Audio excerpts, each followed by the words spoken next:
The following content is provided under a Creative Commons license.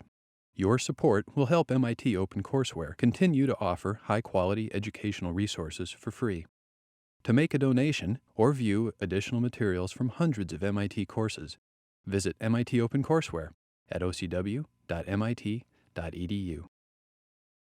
Okay, let me say the big idea is, for LQR trees again, and you can tell me where you want more details.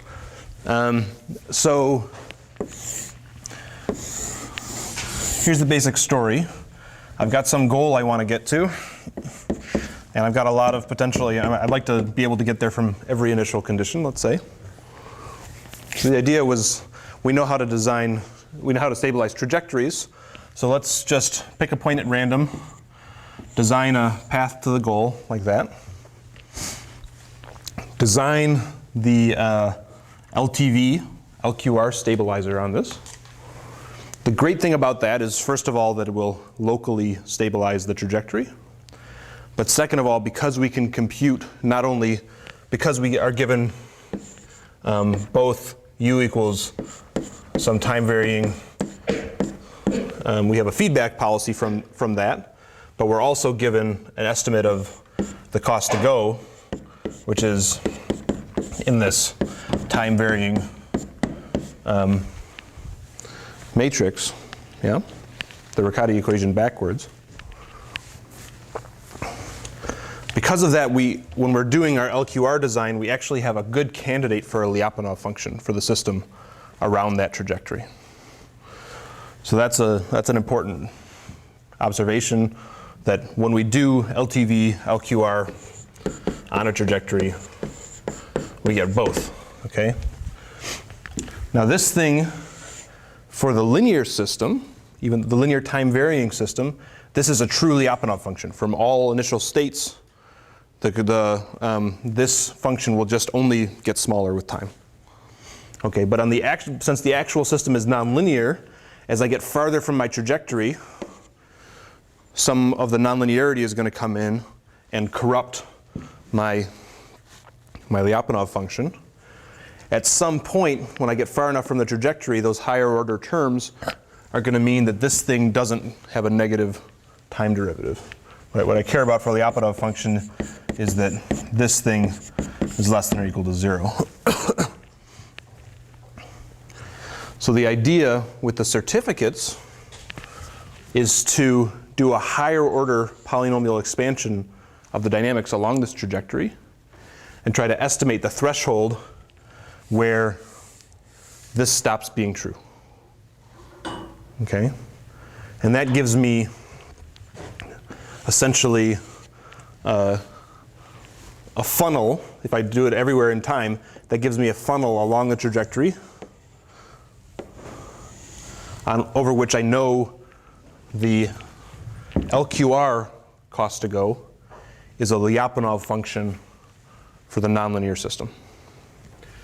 And it's mostly conservative. The way that we construct that threshold is mostly conservative. The only weakness of it, meaning the real basin of traction should be bigger than this estimate. The only weakness is that I'm only doing it by doing a polynomial expansion of the system here.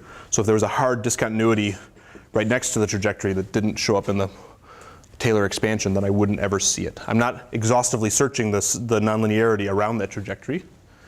I'm just saying, along this trajectory, what are the higher order expansion? I do a Taylor expansion of a third order, fourth order, whatever it takes. And I use that to check when it breaks the cost to go, okay? So that's the certificate. That's just if I have a single trajectory, then I can use this. The real cool thing is that thanks to Pablo and Sasha Magretsky, we can do that efficiently with a convex optimization. And then the idea is if I can do it for a single trajectory, then why not put that back into a sort of an RRT kind of framework and try to build lots of trajectories that are stabilized. Okay, so the first step was just to pick a point at random, design a single trajectory. The second step is let's pick a new random point. I don't actually have to go all the way back to my goal. I just have to go to the nearest point on the current tree and stabilize that, right?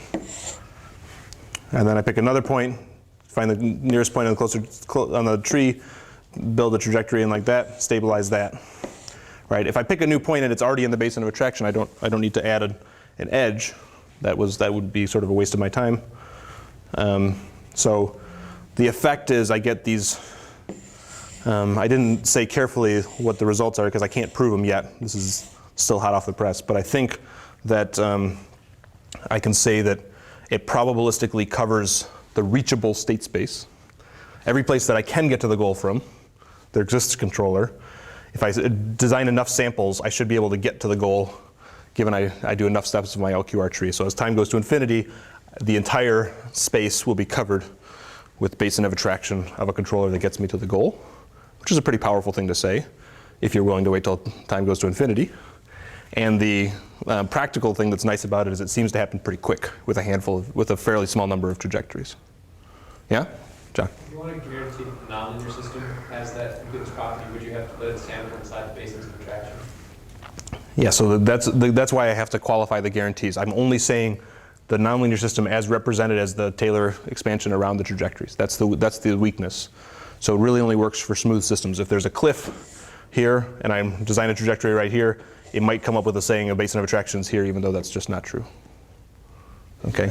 If I smooth the cliff, sorry, John. If I smooth the cliff, and therefore when I Taylor expand here, I can see that there's a cliff there, then I'd like to think that the certificates would do the right thing.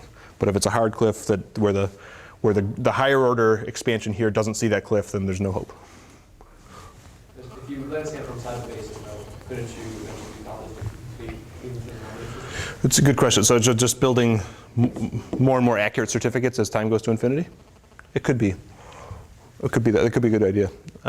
My suspicion is that in practice, this is going to be good enough and we're not going to want to do maybe I'm just the kind of guy that cuts the corners, but I think this is a pretty good solution. Ernesto? And it's just finds a feasible trajectory, not necessarily one. So I use, whenever I design each trajectory, I use Dircall. Why not? But it's so I can sort of say they're locally optimal in the branches that they are, just because that's easy to accomplish. But there's no sense in which it's globally optimal, right? So I just try to say that every state will eventually get there, not that it'll get there optimally. Mm-hmm. But again, if you allowed it to sample inside the basins of attraction, you would probabilistically get some kind of convergence to global optimal. There are ways to try to get at that problem. I don't think it's a one-step change from what I said. I think you have to do something more. I mean, any one of these trajectories, right? Maybe that's getting busy. Any one of those trajectories is just locally optimal, right? So let's consider the case where the goal is here. There's something here, and I did this, and for some reason I got a trajectory like that, which is locally optimal but not globally optimal because there's a shorter path here. So I would need to somehow include the mechanism, which is I think what you're getting at, to eventually find a different path to the same place and overwrite the old path. And I don't have any mechanism for that inside. And it turns out that's actually what I was going for initially. It turns out to be a little bit non-trivial to do. Chris Atkinson has a nice idea that goes towards doing that a little bit more on composing trajectory libraries. But I gave up optimality and tried to get coverage with a basin of attraction in that design. So some of you have been talking to me about the projects, and have been asking about these things. So I think Mark and Matt are thinking about trying to help with this. I mean, this is new. I mean, you guys can sort of definitely help with the idea. So we're trying to figure out, for instance, if there's actuator limits. These guys are talking about trying to figure out how to compute the certificates and even the LQR stabilizer if you not only have a quadratic cost on you but have some hard limits on you, because that's a problem we actually hit in practice. So one of the final projects in the class I think is going to be helping with that. There's problems of how do you design the stabilizer through impacts and in periodic systems. There's lots of good questions. So if you're excited about that idea, I'm definitely excited about the idea right now. Then I'll see what you wrote up today, but we could maybe try to find a way to connect that. I'd be thrilled to have your help in making that idea more relevant. Yeah? Okay, does that sort of cover?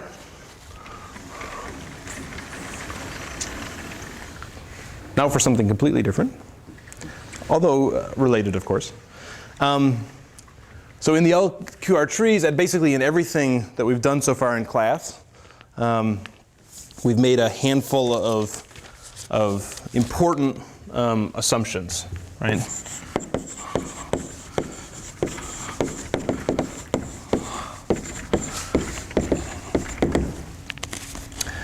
The most important one probably is we've always assumed that we have the model of the system, right?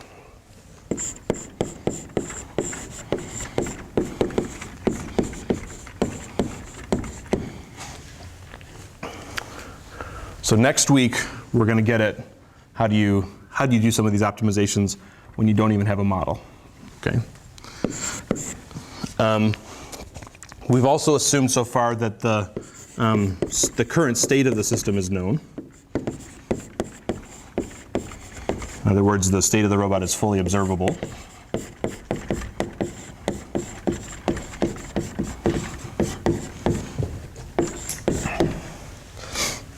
If I stop assuming that, we got to start getting into discussions about state estimation, and we will towards the end of the class. And there's another assumption we've been making, which is that the dynamics are deterministic, let's say.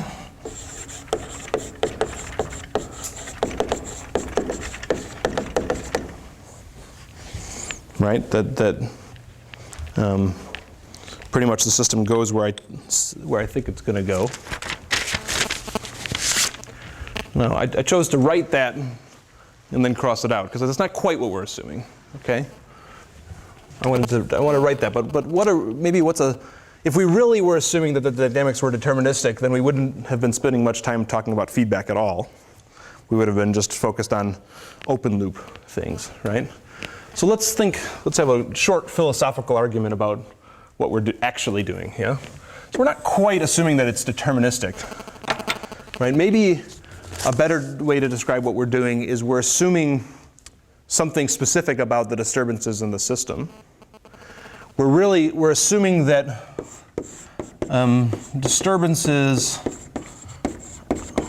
look like a change in initial conditions. That's one way to say it, right?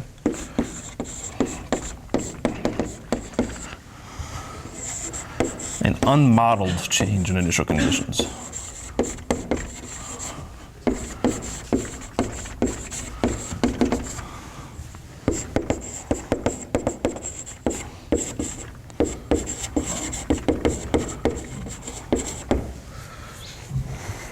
Right? By virtue of talking about these feedback stabilizers, right, the motivation is that, okay, I'm following this trajectory. When the model's right, all is good. If something does happen, then, okay, it's going to move me somewhere in state space, but as long as that's in the basin of attraction. The whole idea of really a basin of attraction is going at the idea that I can handle disturbances by just being robust in state. Right? But that's actually sort of a subtle thing to assume, right? I want to be a little bit more explicit about what that means. Really, it sort of implies that we're assuming that disturbances are impulsive, not constant.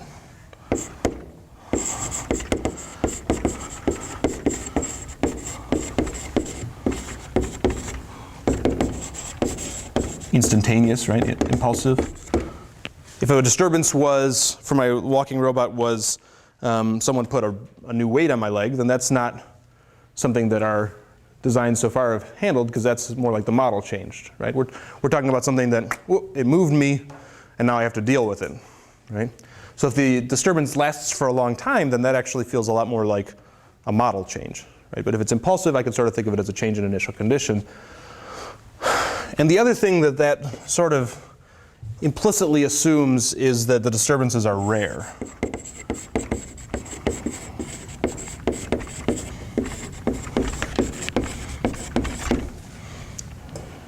Right? If I got impulsive disturbances 1,000 times a second, then again, my completely deterministic analysis isn't probably the relevant 1. Okay, so those are sort of, implicitly we've been making these assumptions the whole time. The whole idea of talking about basins of attraction of deterministic systems and doing feedback design sort of implicitly makes that assumption, right? So there's sort of three things there, right? The fact that it's unmodeled and impulsive and rare, I guess.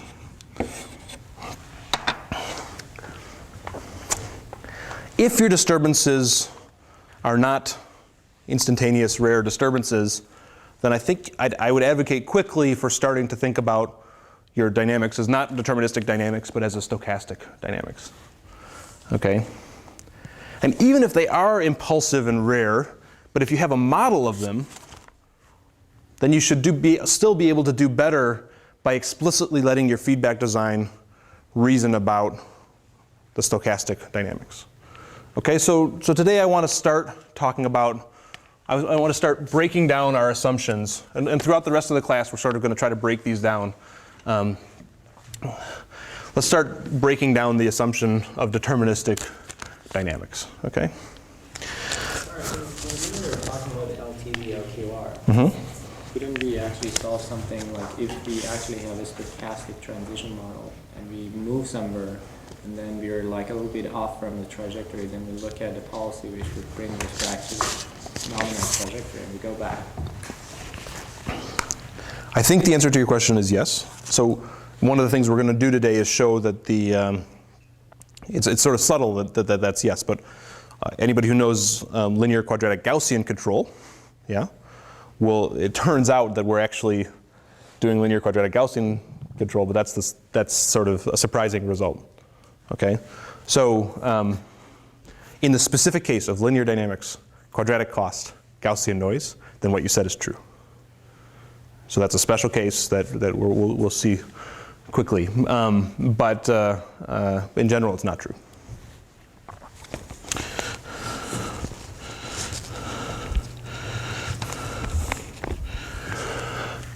Right. So and again, this is leading into to next week. We're going to start talking about doing these optimal control derivations without any model. But today, let's think about what happens if we have a stochastic model.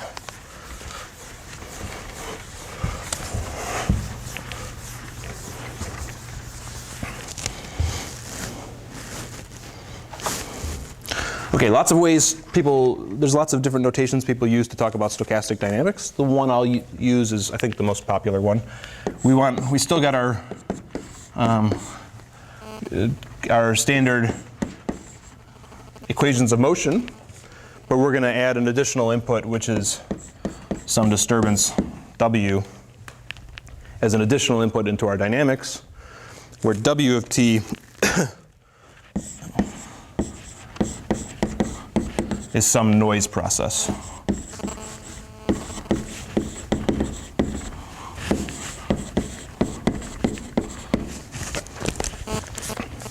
Okay, but if we let the noise come in through an input here, then we can still think about it as a deterministic function. Our dynamics is a deterministic function and keep it mostly the same as what we've been thinking about. Now, some people don't like defining noise processes in continuous time. It's a little bit more natural to describe them in discrete time, and as we've done in the other class, let's do the sort of discrete time case first. So in discrete time,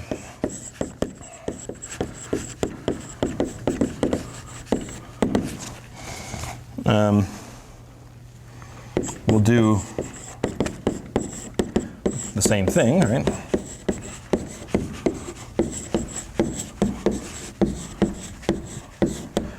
But now maybe we can it's easier to think about what Wn might be. So for instance, W of n might be some IID Gaussian process or something like that, right? Which is just a complicated way to say that at each n, W n is sampled independently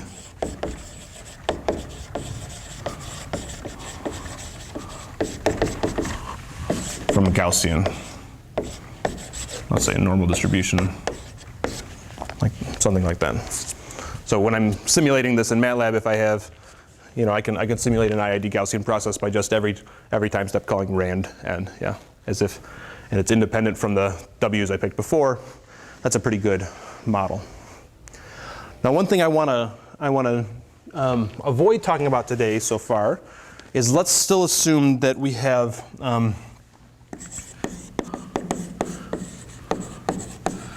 perfect state information.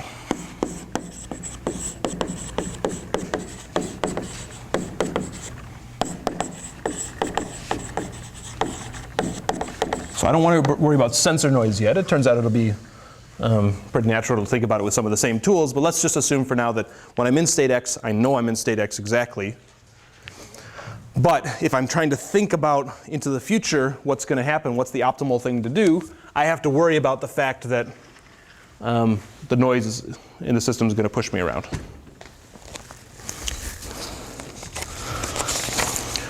Okay, so we updated our dynamic equation. We better start, if we're thinking about this in an optimal control sense, we better also update our definition for optimality, right?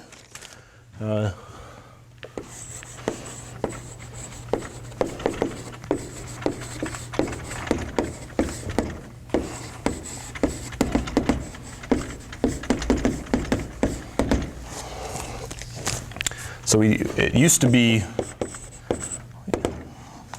that we said J in the discrete time case was just some sum from n equals 0 to n of G xn un.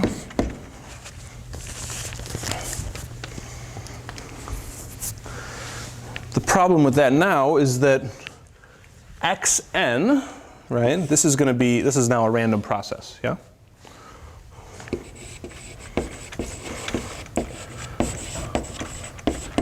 If I run from the same initial conditions with even the same open loop tape, let's say, the system 5 times, this is going to be a different value every time I run it. X at time 3 will be different on every time I run it.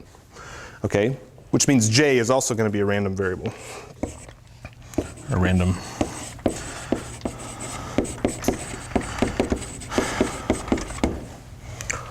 So it doesn't quite make sense to say my notion of optimality is some random variable.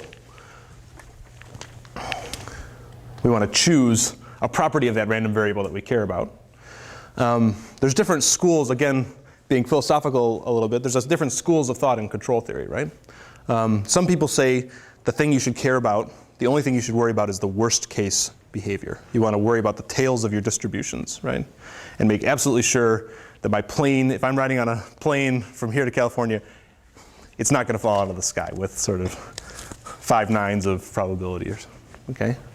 I actually don't subscribe. Okay, when I'm riding on a plane, I do subscribe to that, okay? But when I'm building robots that I don't have to, put my life in jeopardy for, I don't believe in that. And I actually don't think animals do that. I think if animals were so conservative, so that's the robust control approach, what I just described, the worrying about the worst case. And the problem with robust control, the well-documented, well-discussed problem with robust control is it tends to come up with conservative control strategies, right? So if I'm worrying about, never running to a table, then I'm never going to go anywhere near that table, right? There's another approach, which I prefer, that tends to be more common in the optimal control community, is to worry about maximizing the expected returns, okay? So now let's define J as the expected value of this cost function.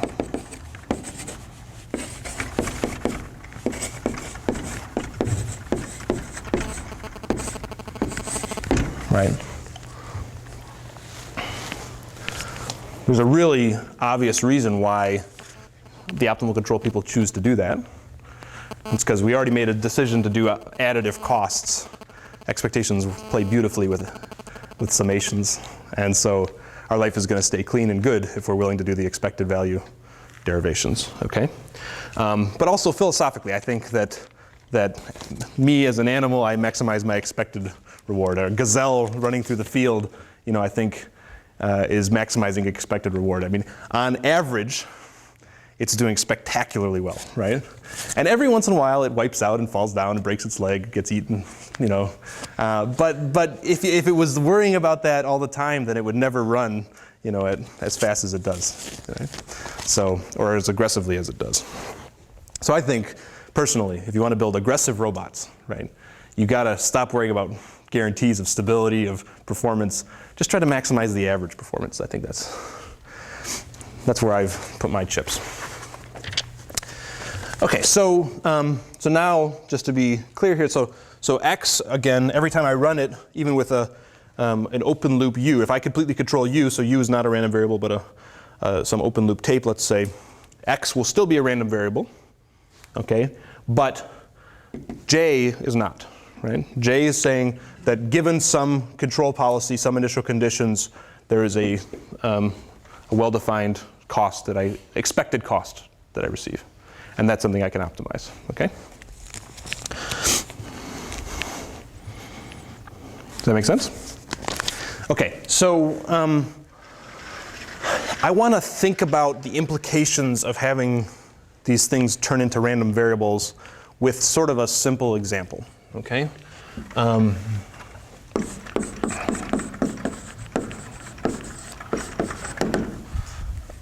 And that example the one I like is a particle sitting in a bowl, let's say some particle in a potential well, right? So let's say gravity is like this, and I've got some bowl I'm sitting in, and this particle is going to want to roll down that bowl. Okay, but to make it interesting, we're going to say that this particle is subject to Brownian motion, right? Do you guys know what Brownian motion is? I guess I guess if you look down at a petri dish of very small things, they don't sit still. There's debate about exactly the physical mechanisms of it, but phenomenologically, you can see, you know, very small cells that are not actively motile by themselves sort of move around in a random fashion, doing random walks and things like this. So people, I won't get into the sort of philosophy of the philosophical debate of whether, you know, there exists stochasticity in the world, but I think stochasticity is certainly a relevant model for a lot of things we're doing here. Yeah, we don't want to get quantum in class. Okay, but let's just say that this guy is subject to the dynamics of this bowl, but on top of that dynamics of this bowl, it has a tendency to jitter around a little bit. Okay, so I'll write down the dynamics. I'll keep it discrete for now. So let's say on every time step, the difference, you know, the update, it looks like the gradient of that bowl. It's trying to go down that bowl, plus some random noise. I'll call it Z of n. And this, again, I'll assume is IID, independent, identically distributed Gaussian noise.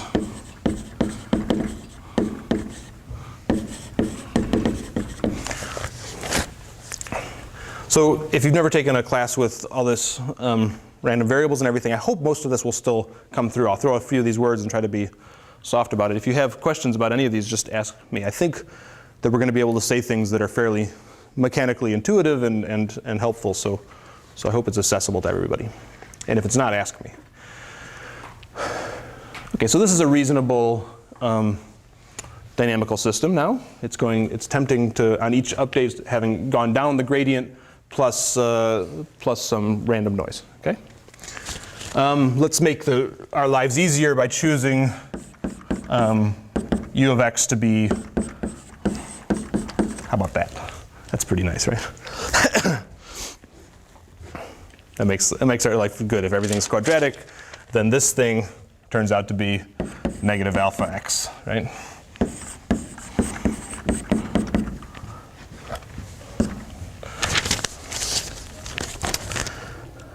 Okay, so just to make sure we're thinking about it, if the noise is 0, then what's going to happen in this system? I've got a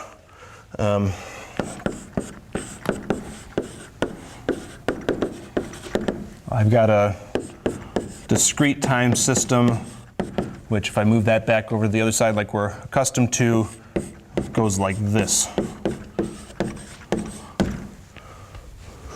Right? So how does that thing behave? Where's the fixed point? At 0.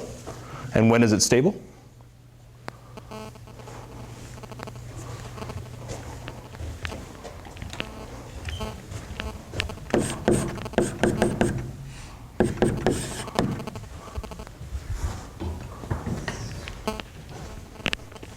When's it stable? Discrete time linear system. Certainly when alpha is between 0 and 1, but there's more than that. Yeah. Positive? No, you're thinking too continuous time. In discrete time, your bounds on your eigenvalues are the absolute value has to be less than 1, right? Which I think in this case means alpha's got to be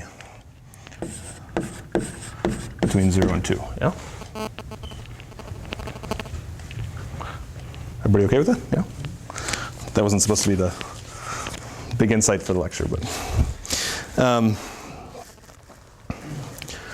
Okay, so the reason I wanted to say that, okay, so we would definitely have some stable dynamics pushing us this way in this bowl, right? That's the picture tells you that, the math tells you that.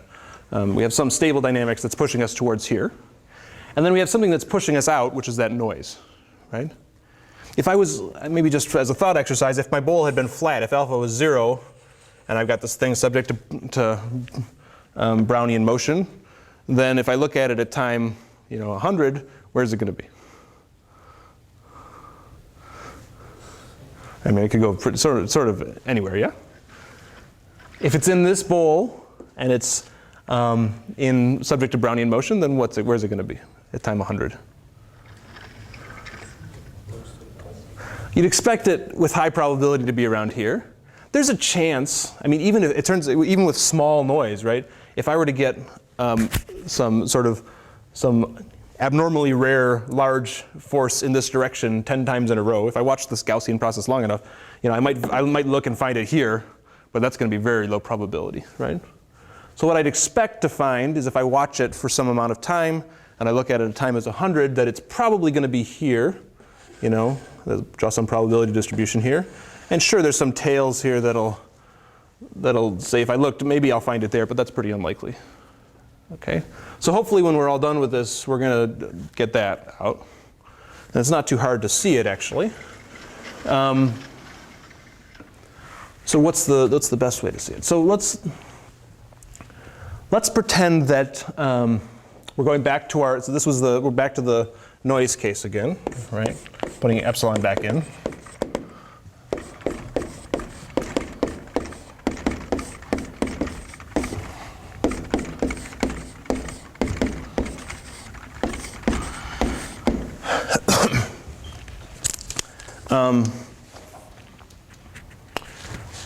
Can we compute then? So if I know where I am at time n, my sensors are perfect, like I said, I know where I am at time n. Where am I going to be at time n plus 1?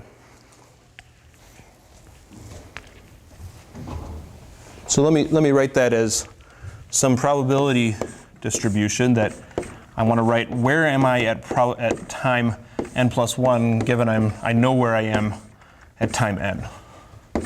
What's that going to look like? The Gaussian function sums with x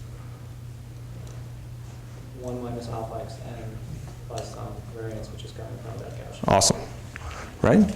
So I'm going to be I'm going to be 1 minus alpha xn away from where I was, but then some Gaussian distribution centered around that point, right? The deterministic part puts me here, and then this part then adds noise to that. Okay, so that's going to be, my full Gaussian here, 2 pi sigma squared, e to the negative xn plus 1 minus 1 minus alpha xn. That whole thing squared all over 2 sigma squared, yeah?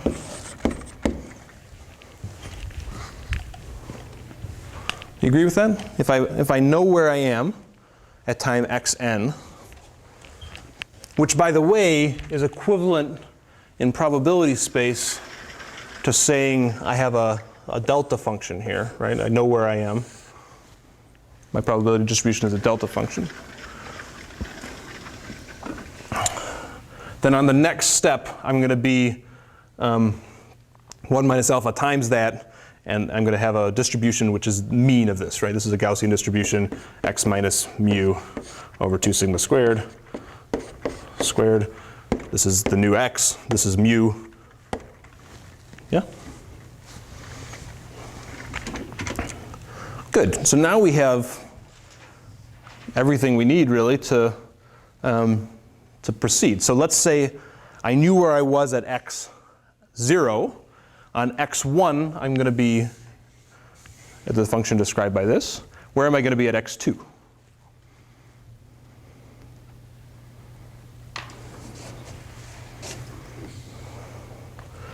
Well, in general, I have to do the update. And let me use the notation P of n plus 1, meaning the probability distribution over x at time n plus 1.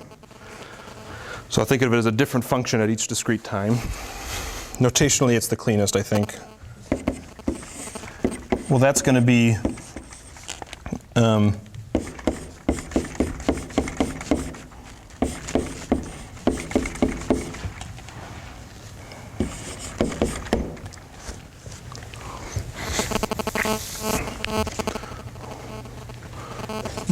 I have to think about, oops, sorry, this is a y, yeah. My fault. So if I was, I have to think about all the possibilities. I want the probability that I was in y equals 0, and then the probability being an x, considering I was in y0. But also I have to think about what if y was 1? Well, what's the probability of that? And I'm going to sum the whole thing up in a continuous way, and I'm going to get my new probability of being at the new place. You guys okay with this equation? Right, I have to consider all possible cases of where I was at time n, that's given by this, and then apply my dynamics, which is given by this, to get my new distribution. Okay? Hope that's okay, but even if it's not, it should be, you'll still be okay here in a second. So we can do that, right? So let's say that P of n y is a delta function, right? That's what I said. So I know my initial conditions. I should have drawn it right here to match that plot. Well, then after one step, it's going to just pick out the P of this Gaussian centered at that y. And at one step then, I'm going to be at a Gaussian distribution, sort of 1 minus alpha from where I was, centered around 1 minus alpha from where I was, right? Now in the next step, I have to consider the fact that I could be anywhere in that Gaussian, weighted appropriately, and I have to consider all of the updates from those. That's what this integral is doing. And it turns out the magic of Gaussians and linearity is that if P of y is a Gaussian, and I multiply it by another Gaussian and integrate, I get out a Gaussian. Now, life is good. So I'll leave the actual math to your, what the heck, I'll just, what you get, I can write the answer. If you push a Gaussian through,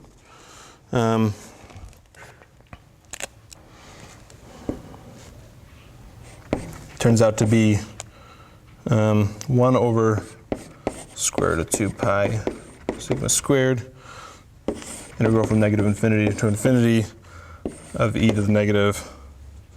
Let me actually skip that one line just to keep things moving. Let's do 1 over 1 minus alpha squared 2 pi sigma squared.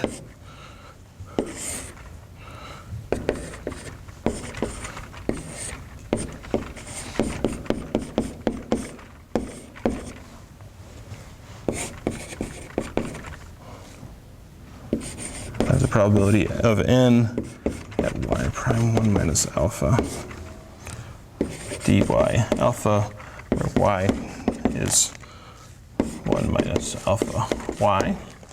That's just, haven't done a lot of work yet. I just sort of changed coordinates into y prime. And it turns out, for instance, if I look if I guess that the steady state is a Gaussian form, and I look for a place where this and this can possibly be the same function, if I want to look at the steady state of this dynamics,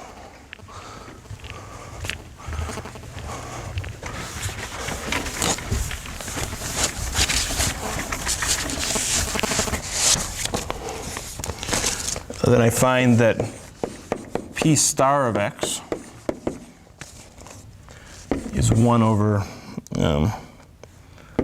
square root of 2 pi sigma 0 squared e to the negative x squared over 2 sigma 0 squared. It's a Gaussian. It's actually a mean zero Gaussian, is the steady state of that update. Okay, which is just a few lines in the notes, where sigma 0 squared is sigma squared, which is the noise from the Brownian motion, minus alpha squared.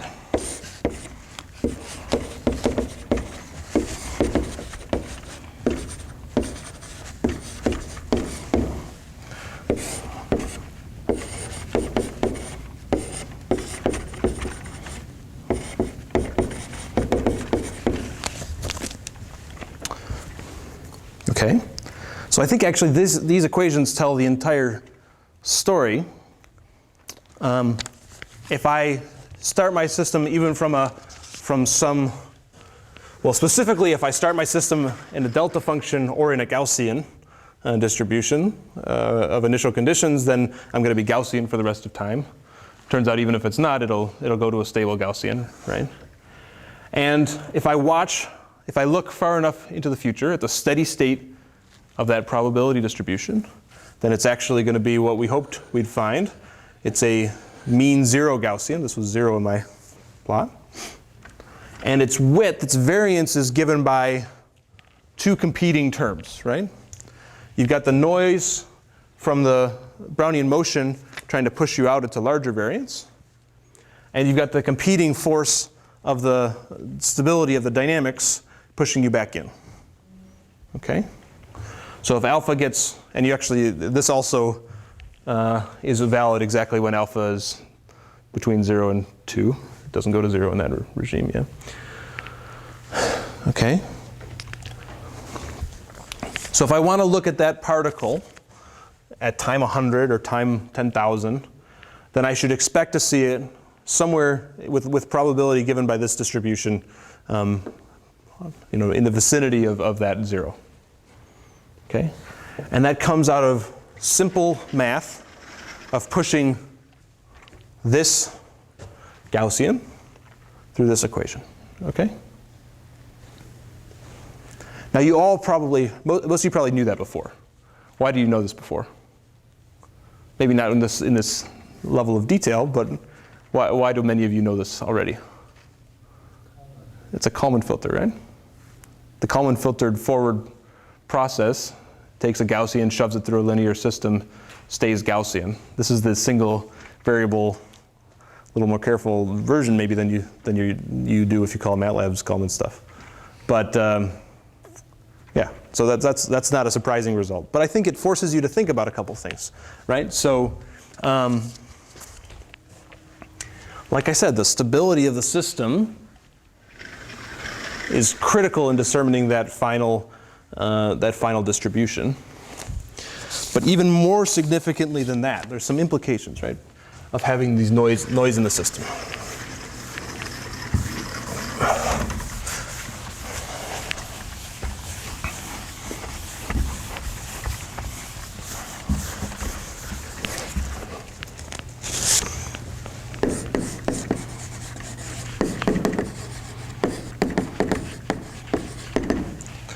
implications of having stochastic dynamics, okay? If you want to reason about the cost that you're going to incur given some policy, for instance, in order to reason about the future dynamics,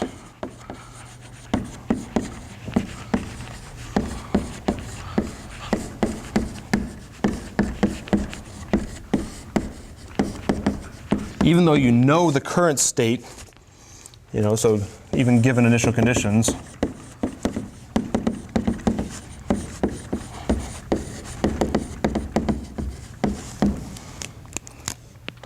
you have to reason about, it's not enough to just reason about x, you have to reason about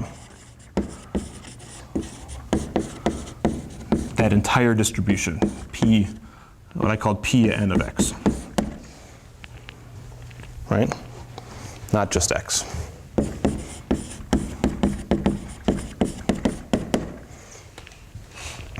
Okay, so as soon as we start doing stochastic stuff, we have to change our view of the world. The state x is not the only thing you care about moving forward. You care about the probability distribution of states that you live in.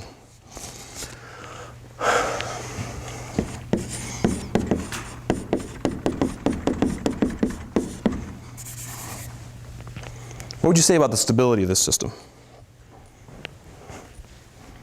If I asked you, is that a stable system, what would you say?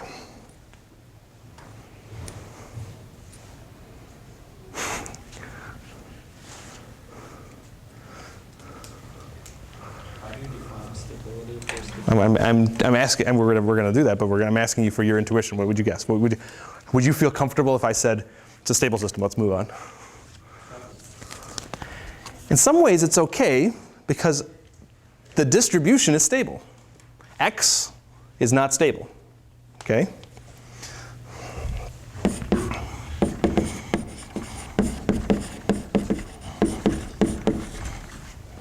If I look at if I'm at, there's no fixed point in x, right? The noise is going to keep moving me around, okay? But I told you that p of x actually, well, I only told you it's a fixed point, but I can tell you it's a stable fixed point. P of x is actually stable, okay?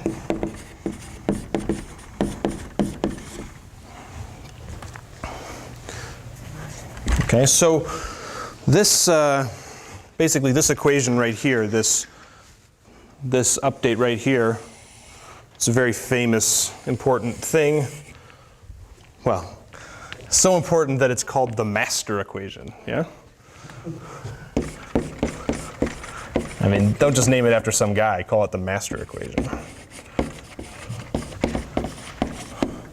And there are various versions of the master equation on specific problems that are named after people's last names, but in general, it's the master equation, okay? So you can't forget how significant it is. And the idea is that in the master equation, you're looking at the dynamics of the probability distribution, not the dynamics of a single state, the dynamics of a probability distribution, okay? So that probability distribution actually, in the master equation, is stable, okay? Now there are more complicated cases actually, right? So,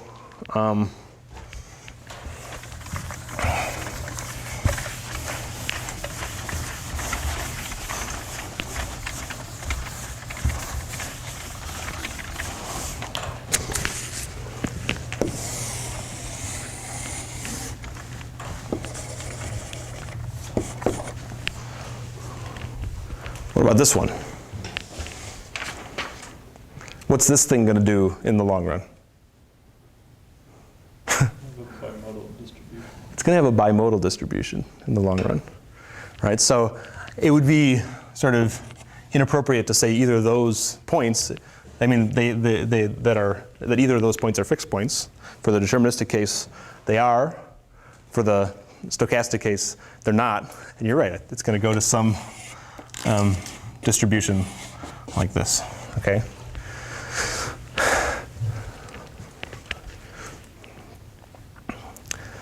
I have a decision point in which of my 10 pages I should do.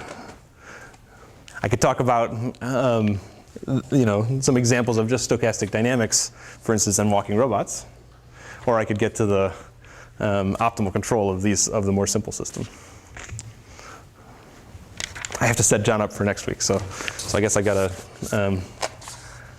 just tell you that actually we've done some work thinking about, for instance, like the rimless wheel. I'll just tell you the setup, and I won't tell you all the details. So here's a realistic example of that sort of dynamics. Take your rimless wheel, okay, dynamics, and let's say instead of walking down some constant ramp, let's say on every step the ramp angle is drawn from some distribution. Okay, so this is passive walking on rough terrain. And it turns out it's not following a limit cycle anymore, right? But it's always its long-term probability distribution is, well, there's a slightly more complicated story. If I look long enough, this thing has an absorbing state, right? So if I take a big enough step, then eventually I'm going to lose enough energy. Remember, the deterministic system had two fixed points. One was standing still, the other one was rolling at a constant speed, okay? The standing still fixed point on rough terrain is an absorbing fixed point. If I get there and I never take another step, then I'm never going to leave that fixed point. So that is actually a true fixed point, yeah? The rolling fixed point, you're going to tend to bounce around that fixed point. So maybe this picture is something more like this, yeah? Okay, so the standing still fixed point, if I get in there, it's absorbing, I'm never coming out. But the rolling fixed point, you tend to bounce around this limit cycle, okay? And then every once in a while, in the stochastic dynamics case, they say that these particles make an escape attempt. That's what they call it, right?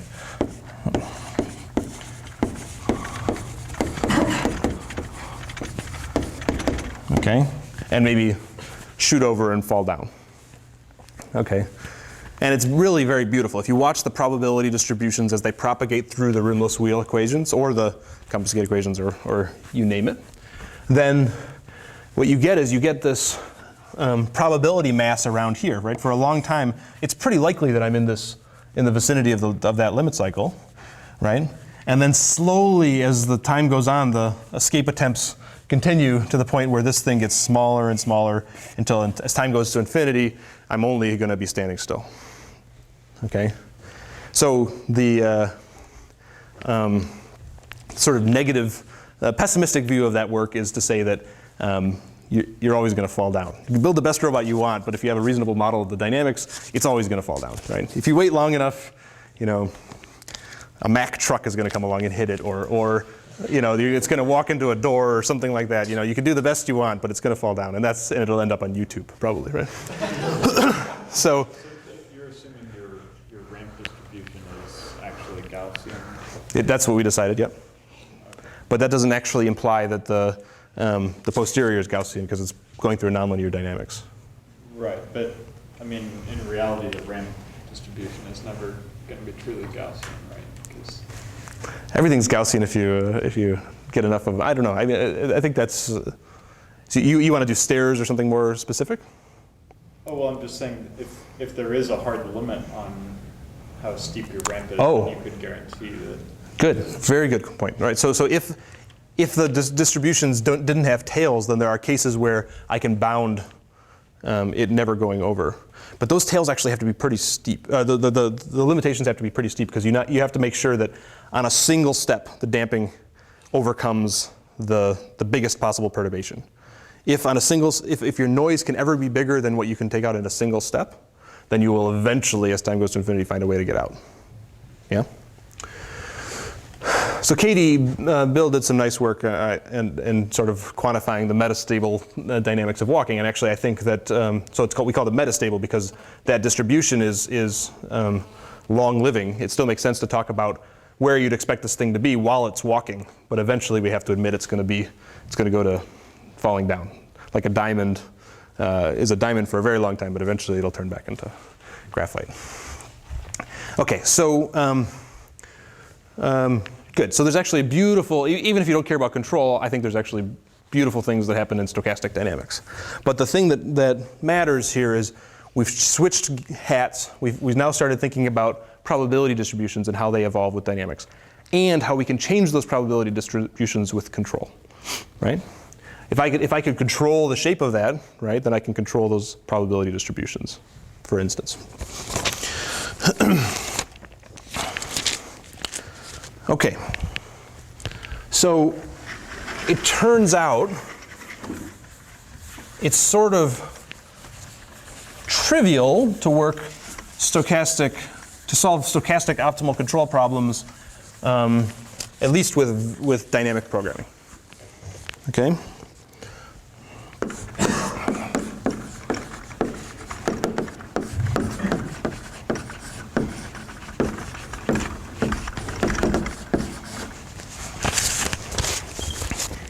It works out, because of this additive cost structure, that it's sort of no more expensive, roughly no more expensive to solve the stochastic optimal control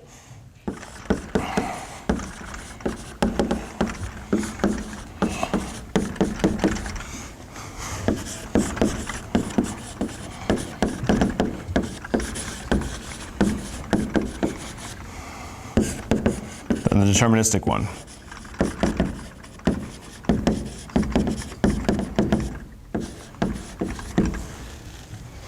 And it matters.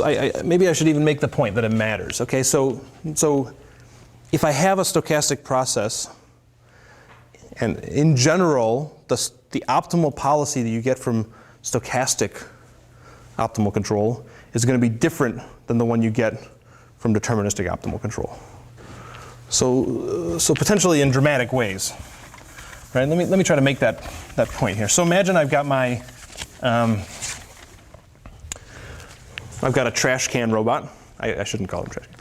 I've got a you know, what are they? What are the names of those little red robots? Pioneer robot or something like this, yeah? And I want to get it from, you know, to this goal. Say I've got a cost function like this, and I start over here, and as I go, I know that my wheels slip or something like that. My distributions are going to grow as I go, yeah?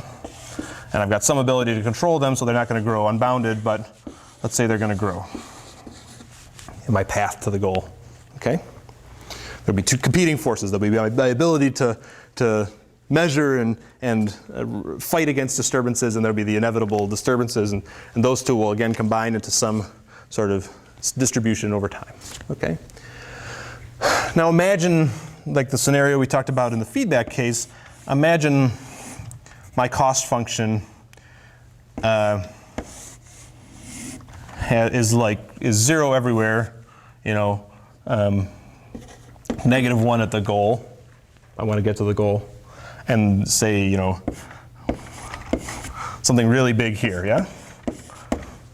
Right? There's sort of pits of fire in the middle of the lab. Okay? No, I mean, right. So I've got to make the point. If it was just one, I wouldn't be as dramatic. But okay. So, long story short, a stochastic optimal control solution is unlikely to choose this path, because 0, even if the distributions are fairly tight, 0 times a big part of the probability distribution plus 1e to the 6 times even a little part of the probability distribution is still a big number, okay? And so therefore, there's the expected value of going through here is that I'm going to incur quite a bit of cost. Does that make sense? So if I just did deterministic optimal control, right? We talked about using feedback to try to motivate not going through there, but really the more direct way is to think about the probability distributions, right? So if I can control my probabilities to the point where I know 0 probability is going to be in here, then sure, go ahead through there. And the deterministic one will probably find that. But the stochastic one, if it realizes there's something, will probably try to find a different path. Okay? So that's one example. But in general, the stochastic optimal control policies are going to be different than the deterministic ones, and better. And if you have a reasonable model of the disturbances you'd expect to encounter, then you should allow your optimal control tools to think about them. Okay? Isn't dynamic programming in a stochastic environment like S times is slower, which S is the number of states you have, in more states? Because potentially each action can move you to any of the possible states, while in deterministic case you can go to one state. So when you do backup, it's this time it's slower than worst case. Right. I knew someone was gonna. So I would say, like, you know, essentially no. I almost wrote essentially no. And the reason I want to make that comparison actually is because I want to compare it directly to the barycentric interpolation that we were doing before, which is what I'm going to do in a second. And that is already doing an interpolation, already going through some probability, some transition matrix. Yeah. And it's probably true that it may be true, depending on your noise distributions, that if you add a lot of noise, that transition matrix will be more dense, and therefore it might take more time, depending on how you compute it. My MATLAB implementation, it's the same. Yeah? Is that fair? And it's no more complicated to write down. How about that? Okay? We'll completely understand what Alborz was asking in just a second. Okay, so why is it no more complicated for me to write down on the board the stochastic optimal control case in dynamic programming, right? Remember, I said now I'm going to take the expected value of my additive cost, right?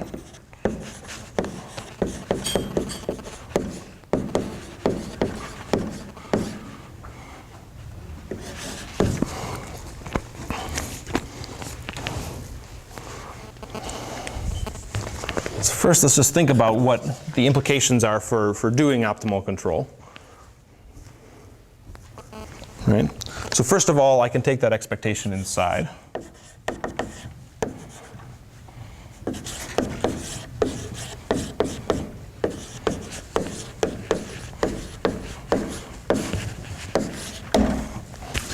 Right?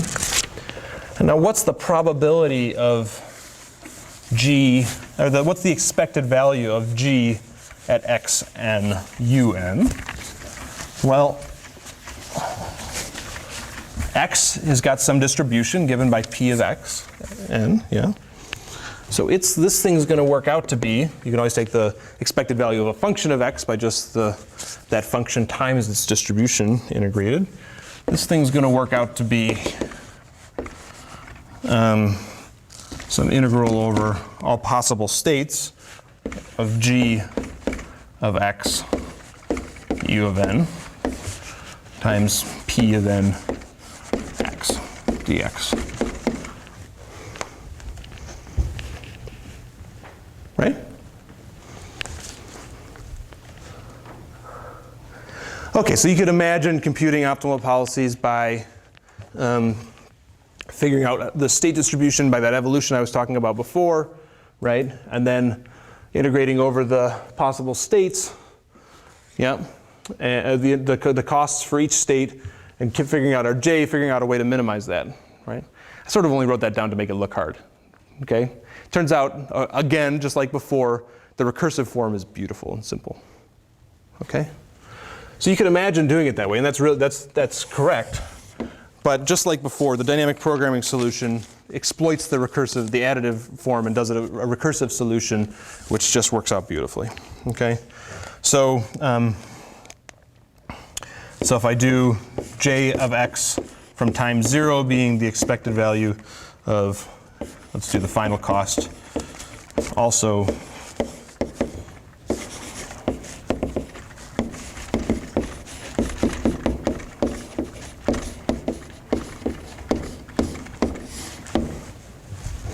then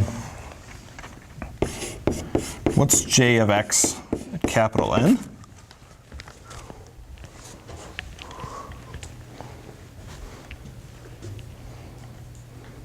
My cost to go given I'm at the goal. All right, the time is expired and I'm at state x.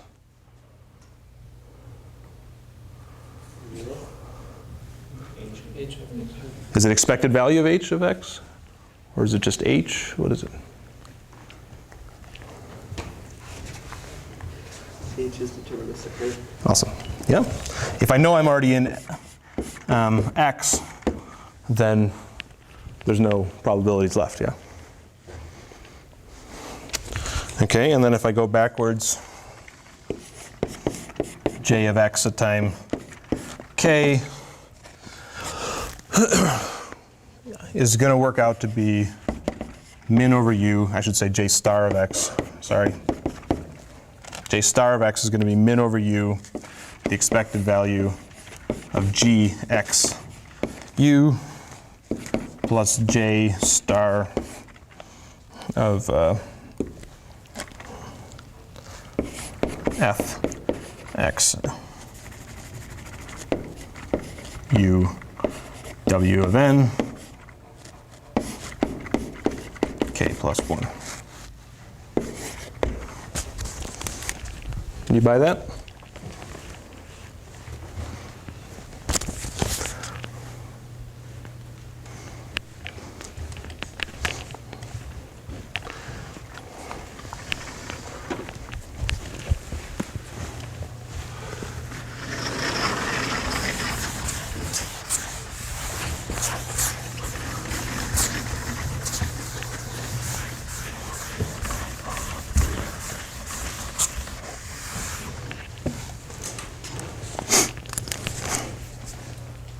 Okay, so the reinforcement learning people always like to say that the reward or the cost can also be a random process or a random variable. I'm always in this case where I design the cost. It's a function of some random x, but g is deterministic. So actually I could take that expectation right inside here, right? And I just have to do a min over u of g of x times the expected value of my cost to go. Okay?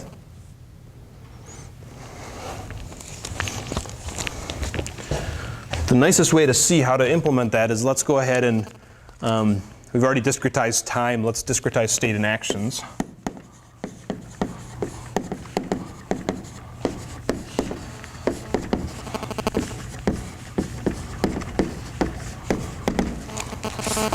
So now I have s of n plus 1, remember I switched to the s's and a's when I discretize things, is now f of s n times some action times my noise. And the advantage of discretizing state and actions is now I can do p of n plus 1, which is a function of s. I can think of that as just a vector where the ith element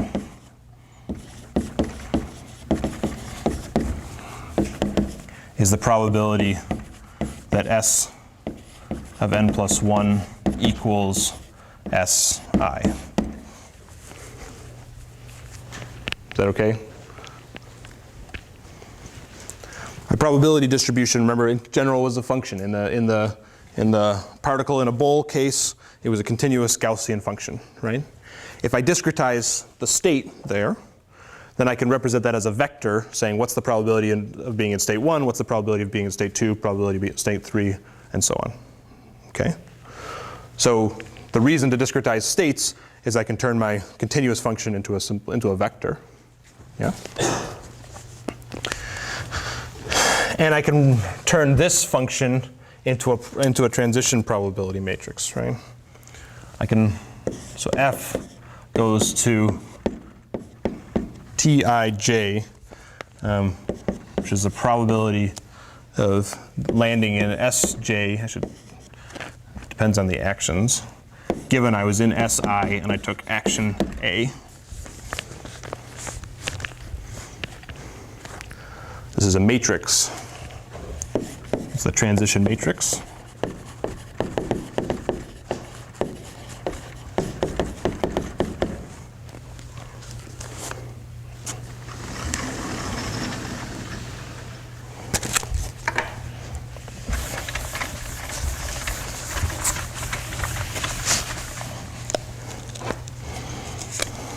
And now the state distribution dynamics are going to just turn out to be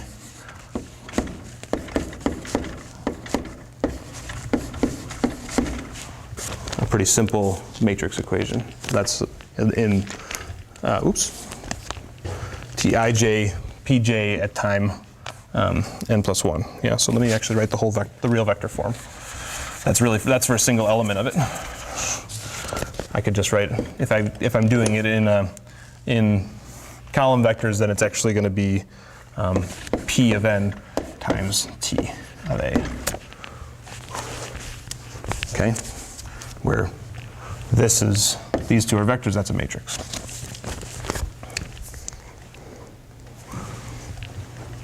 So this is the discrete time, discrete action, discrete state master equation.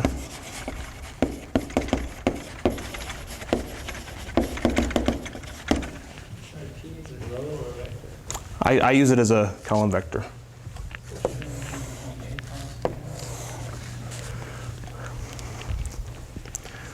Let's make sure. So the probability of being in state J, given I was in state I, should be the sum over right, this thing, probability of being of S n plus 1 is a probability. What's that? I think I had it right? It's non-trivial, but I think that's right. I need a T transpose? You just can't hit. Oh, of course, because I did this. Okay, yeah, sorry. Yeah, I think the way I've got T defined, but thank you. That should be a transpose. Yeah. Good. You get transpose on the other side of In which case I could have written it with the T as a transpose too, but if I transpose the whole thing.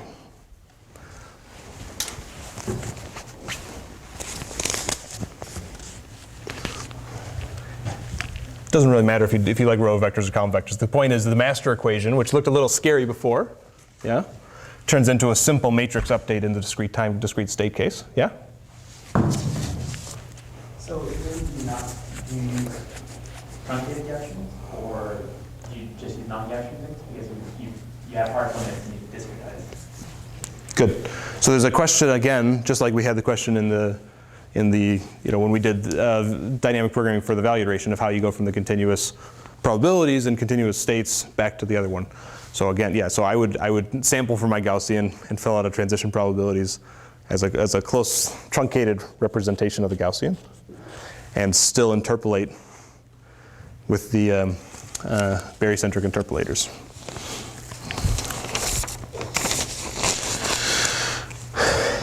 And now the DP update works out to be just a simple, if I'm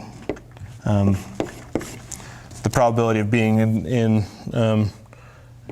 S, let's see, S, J is the min over A. The expected value from this equation can be taken care of with just the transition matrix over here, and I get maybe my vector G of A, which is the cost of being in each state, given I took that action, sum over J, T, I, J, S, J, J of S, J, K plus 1. Yeah? And I get rid of my expected values by just using that, working directly with the transition matrices.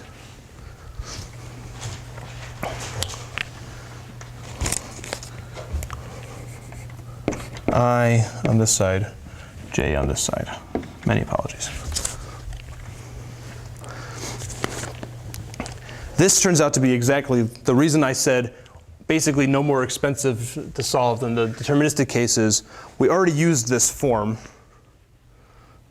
when we were doing the barycentric interpolation, because our problem in the dynamic programming originally was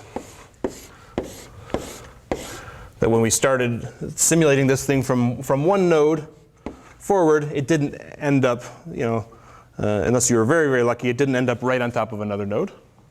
So we already had said that we're going to estimate the new cost to go as an interpolation of the neighboring points, of the value at the neighboring points, where that weighting came from the barycentric interpolators. Okay? We're doing the exact same thing now. In fact, you could actually think of the barycentric interpolators as turning your deterministic problem into a stochastic problem, where the probability of going into each of these neighbors is the interpolant. Okay, so the reason the barycentric works beautifully is that it turns the deterministic case into a stochastic case. Yeah? And that's why I wanted to say that it's no more complex. Okay? T might be have less zeros in it in the general case. If maybe with some probability distribution, it might be that I have to worry about hitting a lot more nodes. So it might take a few more cycles, but the equations are the same, and my MATLAB code is the same. Okay. Simultaneously, or maybe conversely, this actually tells you why we have problems with the barycentric interpolators, right? Remember the fundamental problems with the barycentric interpolators is that things sort of leaked away from the nominal trajectories, and we had our chattering happening in our bang solution wasn't quite right, because now you can think of it as my deterministic problem assigning some probability of going to each of these neighbors, and you can sort of see that distribution is going to start slipping away from the nominal trajectory.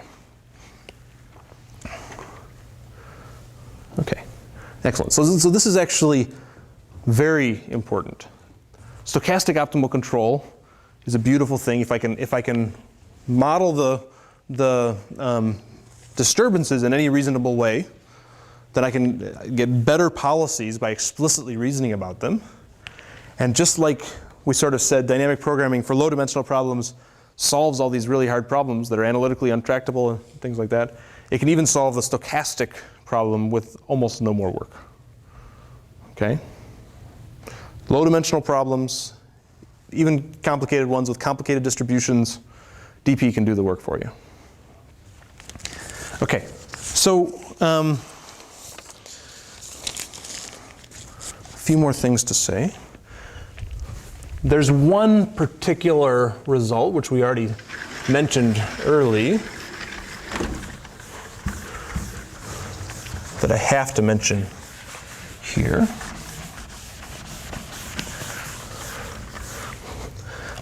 This dynamic programming update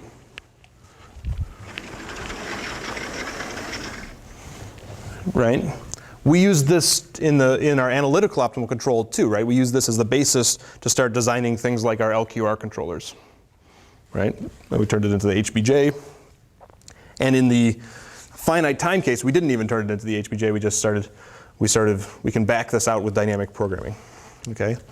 So we can actually use the same thing to analytically try to design some controllers for stochastic optimal control cases. And just like in the deterministic case, there's one sort of outstanding result that everybody knows and uses, and that's the linear quadratic regulator with Gaussian noise, right?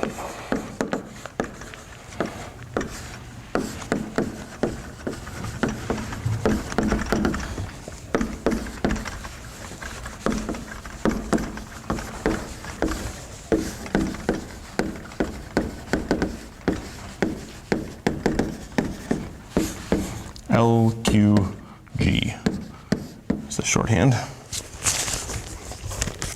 There's two forms of it. One of them is noise, Gaussian noise, also on the sensors, but let's just worry about the case where we know there's no uncertainty in the sensors, only the dynamic noise. So xn plus 1 is A, it could be A of n, it could be time varying or not.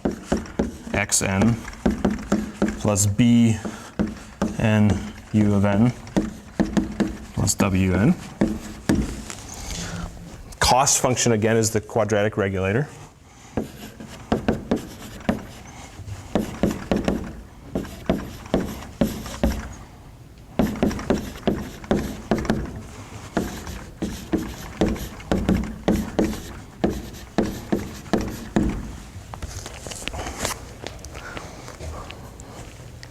What do you think is going to happen with that problem?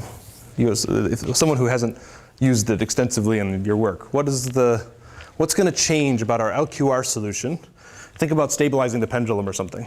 Okay, let's say we're doing optimal control on the simple pendulum. linearized around the top, and now there's disturbances bouncing me around. How would you act differently given some model of the disturbances in the linear case? How would you act differently if you know that somebody's going to be bumping me around with a mean 0? Let's keep W mean 0.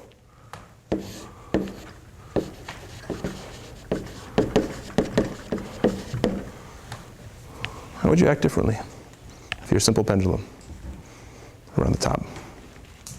Would it be different? Anybody else want to weigh in?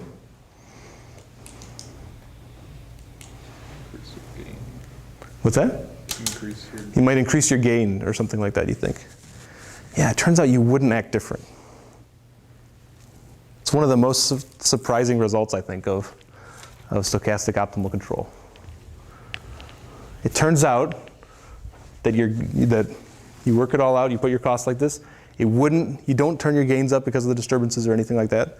The optimal solution for the stochastic case is the same policy as the optimal solution for the deterministic case, okay?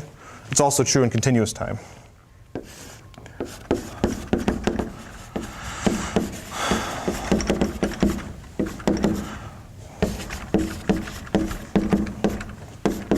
Our inverse B transpose S of n x.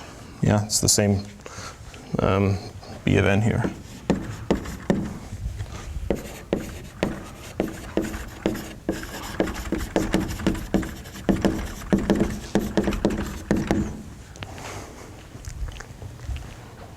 Did I write something funny? No. Did you know that that clock isn't moving?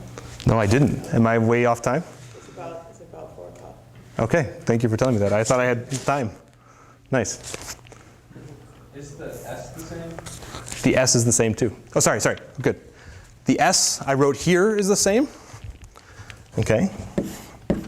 That is the same S that you get from the Riccati equation, but the total cost is bigger in the, so the policy is the same, but, so how much time do I really have? Do I have negative time already, or am I? Sorry, okay. But J of n, I thought it was just very exciting.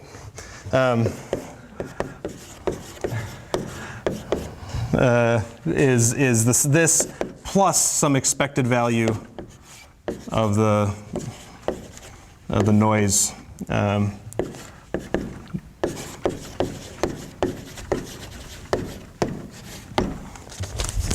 I was going to keep going for a long time, probably. Okay, so it's the same S that you had before, but the cost to go that you get is actually higher. Like in a way that you might expect with, it actually depends on the cost on the other S. And so the S of n comes from the deterministic Riccati equation, but the cost to go gets bigger.